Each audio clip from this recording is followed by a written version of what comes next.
My involvement with the Carols for Choirs series was actually years before I was actively co-editing it, because I think it was one evening in 1961 when I was an occasional back row bass helper in the church choir in Kensington in West London, where John Tavener, my great school chum and of course eminent composer, as he later became, was the organist.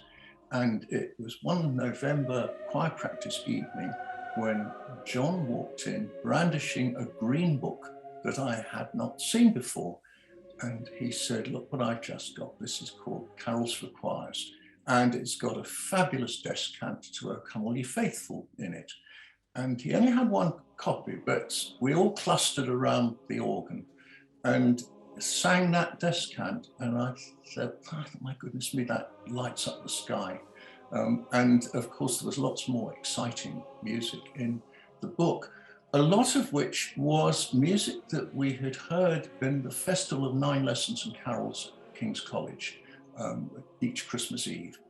And the arrangements that Sir David Willcocks had done of favourites such as the Sussex Carol and Rocking and Away in a Manger and so on, were known to us as listeners, but they were not available in print until Carols for Choirs came out.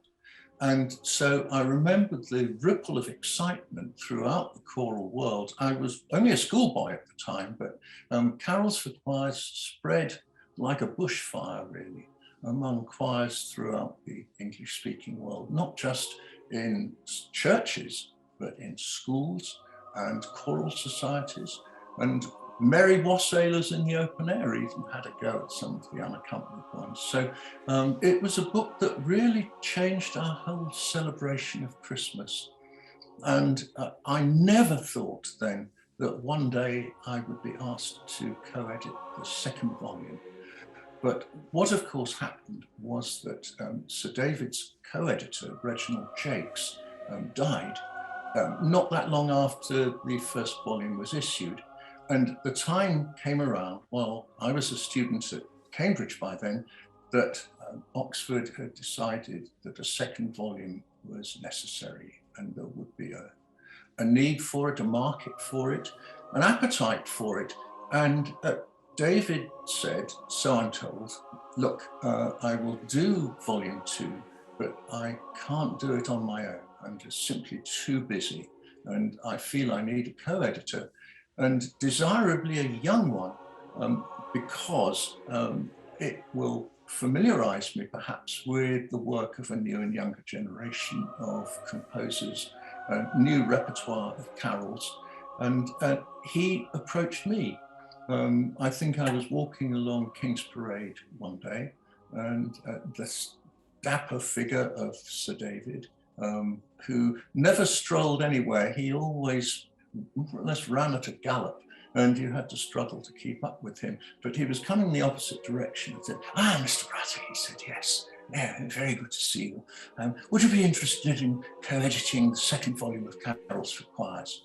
And I was quite overwhelmed, really. And we collaborated on a very free and easy kind of way. I mean, it was extraordinary that even though I was so much younger than him, he had so much more experience than I did, and reputation, of course, as a choir director and as a very, very skilled choral arranger. But he always listened to my views about what should be included and what should not be included. And we would meet on Friday evenings over his kitchen table in Grange Road in Cambridge, where he would finish the rehearsal for the evening at maybe 10 or 10:30, and he'd say, "Right, come on, John." It was first name terms by then, which was rather lovely. This was 1969, I suppose.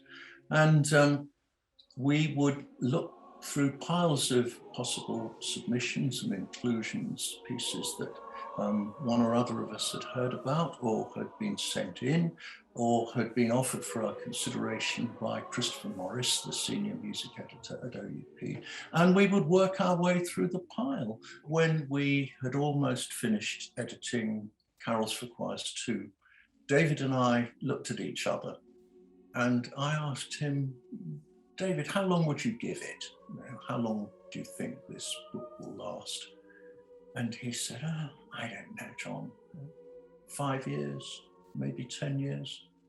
And so I think that was more or less my view, that we weren't looking to posterity. We were just looking to meet an immediate need right now. And the fact that these books have bubbled on for such a long period of time has been something we couldn't have predicted for one moment. But of course, I'm very happy that that's been the case.